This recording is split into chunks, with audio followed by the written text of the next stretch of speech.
Hey everyone, you may have noticed that things here look a little different. Due to personal reasons, our usual episode got delayed, but next week we'll be back with that same episode. In the meantime though, we thought we'd give you guys something a little different. I'd like to read a short story to you by Stephen King. Stephen King is one of my favorite authors. I love how dark and creepy his stories can get, so I hope you guys enjoy.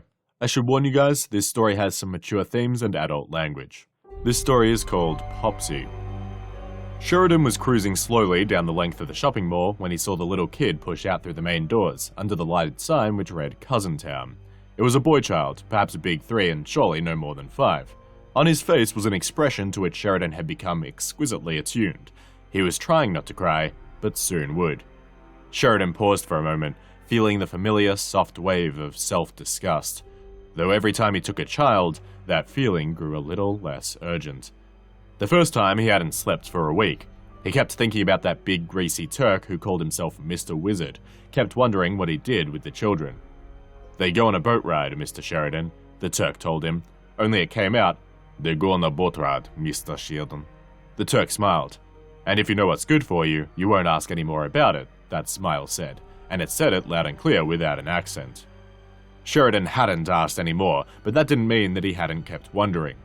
Especially afterward, tossing and turning, wishing he had the whole thing to do over again so he could turn it around, so he could walk away from temptation. The second time had been almost as bad, the third time a little less, and by the fourth time he had almost stopped wondering about what might be at the end of it for the little kids. Sheridan pulled his van into one of the handicapped parking spaces right in front of the mall. He had one of those special license plates the state gave to Crips. That plate was worth its weight in gold because it kept any mall security cop from getting suspicious, and those spaces were so convenient and almost always empty. He got out and walked toward the kid, who was looking around with increasing panic. Yes, Sheridan thought, he was 5 alright, maybe even 6, just very frail. In the harsh fluorescent glare thrown through the glass doors, the boy looked parchment white, not just scared but perhaps physically ill. Sheridan reckoned it was just big fear, however. Sheridan usually recognized that look when he saw it because he'd seen a lot of big fear in his own mirror over the last year and a half or so. The kid looked up hopefully at the people passing around him, people going into the mall eager to buy, coming out laden with packages. The kid, dressed in tough-skin jeans and a Pittsburgh Penguins t-shirt, looked for help, looked for somebody to look at him and see that something was wrong, looked for someone to ask the right question. "You get separated from your dad, son?" "Here I am," Sheridan thought, approaching. "I'll be your friend." He had almost reached the kid when he saw a mall rent-a-cop ambling slowly toward the doors. He was reaching in his pocket, probably for a pack of cigarettes. He would come out, see the boy, and there would go Sheridan's sure thing. Shit, he thought, but at least he wouldn't be seen talking to the kid when the cop came out. That would have been worse. Sheridan drew back a little and made a business of feeling in his own pockets, as if to make sure he still had his keys. His glance flicked from the boy to the security cop and back to the boy. The boy had started to cry, not all out bawling, not yet, but great big tears that looked pinkish in the reflected glow of the red Cousin Town sign as they tracked down his smooth cheeks. The girl in the information booth flagged down the cop and said something to him. She was pretty, dark-haired, about 25. As the cop leaned on his elbow, smiling at her, Sheridan thought they looked like the cigarette ads you saw on the backs of magazines. They were making chit-chat. What you doing after work? You want to go and get a drink at that new place? And blah blah blah. And now she was also batting her eyes at him. How cute. Sheridan abruptly decided to take the chance. The kid's chest was hitching, and as soon as he started to bawl out loud, someone would notice him. Sheridan didn't like moving in with a cop less than 60 feet away, but if he didn't cover his markers at Mr. Reggie's within the next 24 hours, he thought a couple of very large, angry men would pay him a visit. He walked up to the kid. He bent over the little boy, hands on his legs just above the knees, and the boy turned his pale, scared face up to Sheridan's. His eyes were as green as emeralds, their color accentuated by the light-reflecting tears that washed them. "You get separated from your dad, son?" Sheridan asked. My Popsy," the kid said, wiping his eyes. I can't find my Popsy." Sheridan put a comforting arm around the boy's shoulders and drew him a little to the right, in the direction of the van. Then he looked back inside. The rent-a-cop had his face right down next to the information girl's now. At this point, there could be a stick-up going on at the bank, and the cop wouldn't notice a thing. This was starting to look like a cinch. "I want my Popsy," the boy wept. "Sure you do, of course you do," Sheridan said. "And we're gonna find him, don't you worry." He drew him a little more to the right. The boy looked up at him, suddenly hopeful. "Can you?" Can you, mister? Sure, Sheridan said, and grinned. Finding lost Popsies? Well, you might say it's kind of a specialty of mine. It is? The kid actually smiled a little. It sure is, Sheridan said. What was your Popsy wearing, son? He was wearing his suit, the boy said. He almost always wears his suit. I only saw him once in jeans. I bet it was a black suit, Sheridan said. The boy's eyes lit up. You saw him? Where? He started eagerly back toward the doors, tears forgotten, and Sheridan had to restrain himself from grabbing the pale-faced little brat right then and there. That type of thing was no good, couldn't cause a scene, couldn't do anything people would remember later. Had to get him in the van. The van had sun-filter glass everywhere except in the windshield. He touched the boy on the arm. I didn't see him inside, son. I saw him right over there. He pointed across the huge parking lot where the double yellow arches of McDonald's stood. Why would Popsy go over there? The boy asked, as if Sheridan had gone utterly mad. I don't know, Sheridan said. His mind was working fast. Popsy, not dad or daddy, but Popsy. The kid had corrected him on it. Maybe Popsy meant granddad, Sheridan decided. But I'm pretty sure that was him. Older guy in a black suit, white hair, green tie. Popsy had his blue tie on, the boy said. He knows I like it best. Yeah, it could have been blue, Sheridan said. Under these lights, who can tell? Come on, hop in the van. I'll run you over there to him. Are you sure it was Popsy? Because I don't know why I'd go to a place where they... Sheridan shrugged. Look, kid, if you're sure that wasn't him, maybe you better look for him on your own. And he started away, heading back toward the van. The kid wasn't biting.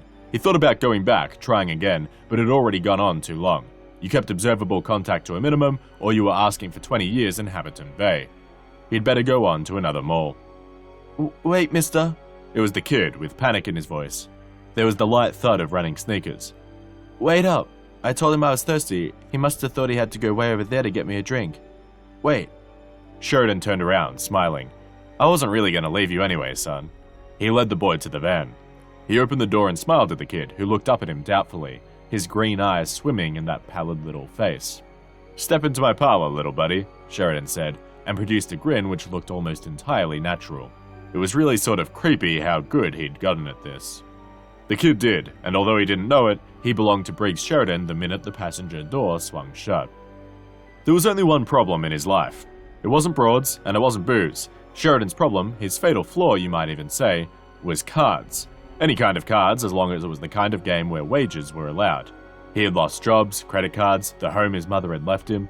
He had never, at least so far, been in jail, but the first time he got in trouble with Mr. Reggie, he'd thought jail would be a rest cure by comparison. He had gone a little crazy that night. It was better, he had found, when you lost right away. When you lost right away, you got discouraged, went home. When you won a little bit at first, you chased. Sheridan had chased that night and had ended up owing $17,000.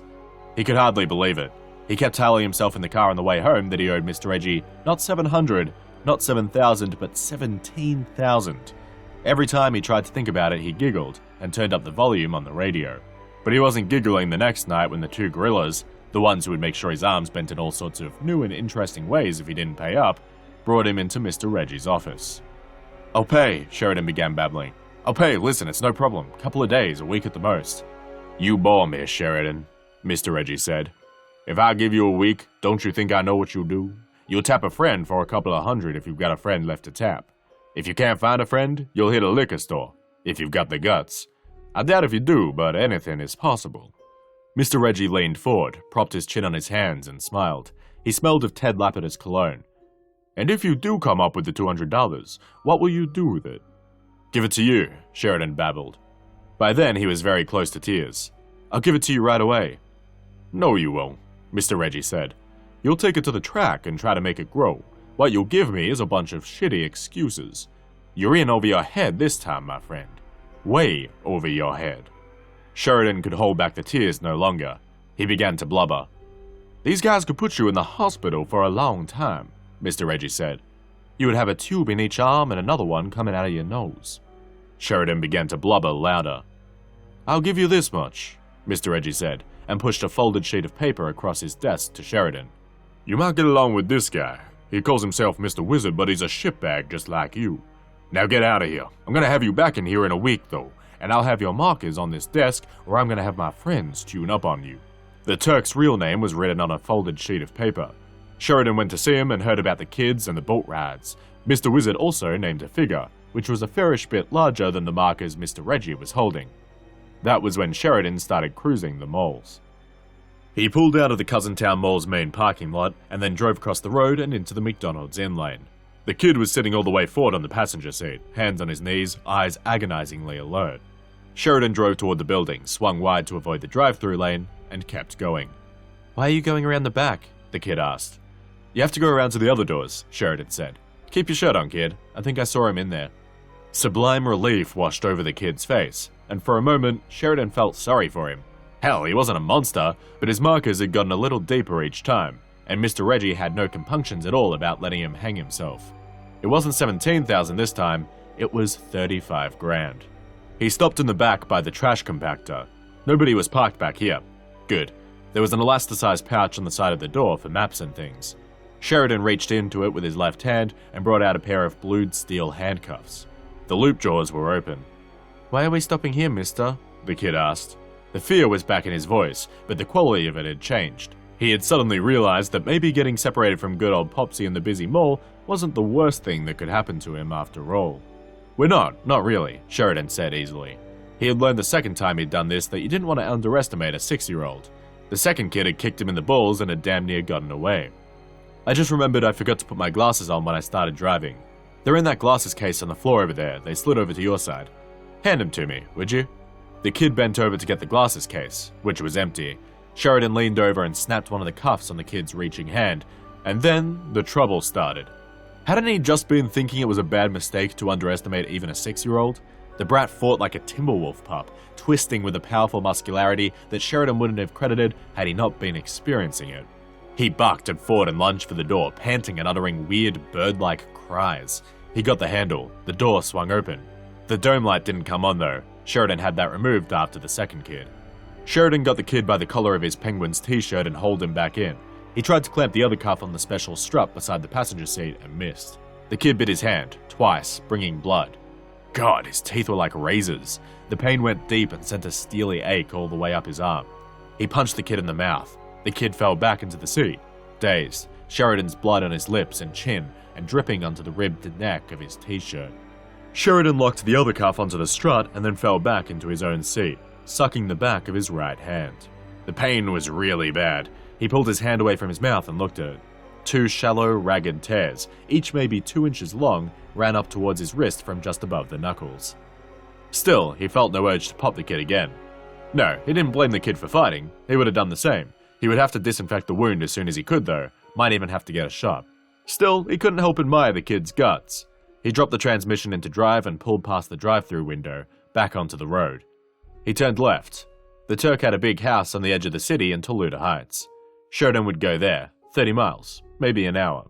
He passed a sign which read, "Thank you for shopping the beautiful Cousin Town Mall," turned left, and let the van creep up to 40 miles an hour.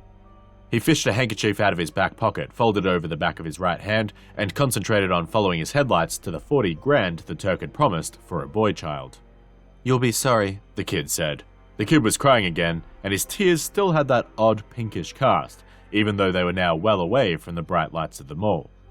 Sheridan wondered for the first time if the kid might actually have some sort of communicable disease. He supposed it was a little late to start worrying about such things, so he put it out of his mind. "When my Popsy finds you, you'll be sorry," the kid elaborated.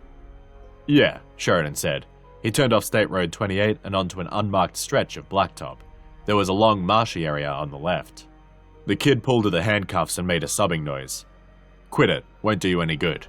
Nevertheless, the kid pulled again, and this time there was a groaning, protesting sound that Sheridan didn't like at all. He looked around and was amazed to see that the metal strut on the side of the seat, a strut he had welded in place himself, was twisted out of shape. Shit, he thought.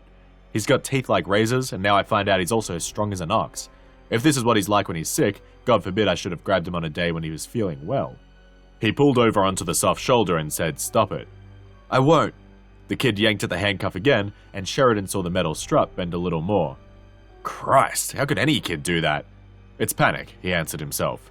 That's how he can do it. But none of the others had been able to do it, and many of them had been a lot more terrified than this kid by the stage of the game. He opened the glove compartment in the center of the dash. He brought out a hypodermic needle. The Turk had given it to him, and cautioned him not to use it unless he absolutely had to. Drugs, the Turk said, could damage the merchandise. See this? The kid gave the hypo a glance and nodded. You want me to use it? The kid shook his head at once. Strong or not, he had any kid's instant terror of the needle. Sheridan was very happy to see. That's smart. It would put out your lights. He paused. The kid stared at him, lips trembling, cheeks papery with fear. You stop yanking the cuff, I put away the needle. Deal? Deal, the kid whispered. You promise? Yes.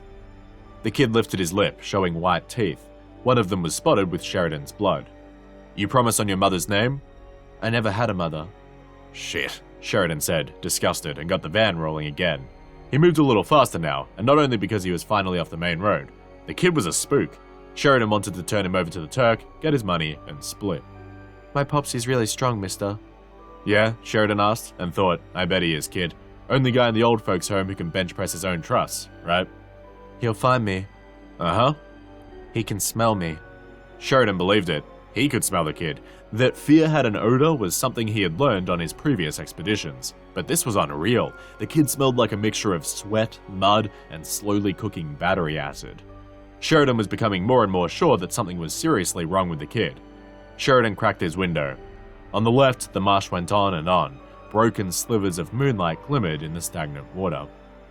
Popsy can fly. Yeah, Sheridan said. After a couple of bottles of Night Train, I bet he flies like an eagle. Popsy, enough of the Popsy shit, kid, okay? The kid shut up. 4 miles farther on, the marsh on the left broadened into a wide, empty pond. Sheridan glanced towards the pond, a flat silver sheet in the moonlight. And then, the moonlight was gone, blotted out. Overhead, there was a flapping sound like big sheets on a clothesline. Popsy, the kid cried. Shut up, it was only a bird. But suddenly he was spooked, very spooked. He looked at the kid. The kid's lip was drawn back from his teeth again. His teeth were very white, very big. No, not big. Big wasn't the right word. Long was the right word, especially the two at the top on each side. What did you call them? The canines. His mind suddenly started to fly as if he were on speed. I told him I was thirsty. Why would Popsy go over to a place where they... Eat? Was he gonna say eat? He'll find me. He can smell me. Popsy can fly. Something landed on the roof of the van with a heavy, clumsy thump. Popsy! The kid screamed again, and suddenly Sheridan couldn't see the road anymore. A huge membranous wing covered the windshield from side to side. Popsy can fly. Sheridan screamed and jumped on the brake, hoping to tumble the thing off the roof. There was that groaning, protesting sound of metal under stress from his ride again, this time followed by a short, bitter snap. A moment later, the kid's fingers were clawing into his face, pulling open his cheek. He stole me, Popsy! The kid was screeching at the roof of the van in that bird-like voice. He stole me! He stole me! The bad man stole me! Sheridan groped for the hypo and found it. Then a hand, more like a talon than a real hand, smashed through the side window and ripped the hypo from Sheridan's grasp, along with 2 of his fingers. A moment later, Popsy peeled the entire driver's side door out of its frame, the hinges now bright twists of meaningless metal. Sheridan saw a billowing cape, black on the outside, lined with red silk on the inside, and the creature's tie, although it was actually a cravat, was blue alright, just as the boy had said. Popsy yanked Sheridan out of the car, talons sinking through his jacket and shirt and deep into the meat of his shoulders. Popsy's green eyes suddenly turned as red as blood roses. We came to the mall because my son wanted some Ninja Turtle figures, Popsy whispered. The ones that show on TV. You should have left him alone. You should have left us alone. Sheridan was shaken like a rag doll. He shrieked. He heard Popsy asking if the kid was still thirsty, heard the kid saying yes. His throat was so dry. He saw Popsy's thumbnail for a second before it disappeared under his chin, the nail dirty and ragged. His throat was cut with that nail before he realized what was happening. And the last things he saw were the kid, cupping his hands to catch the flow the way Sheridan had cupped his hands under the backyard faucet for a drink on a hot summer day when he was a kid. And Popsy, stroking the boy's hair gently with grandfatherly love. There you have it. If you guys would like to hear more short stories, then let us know in the comments down below. See you all next week.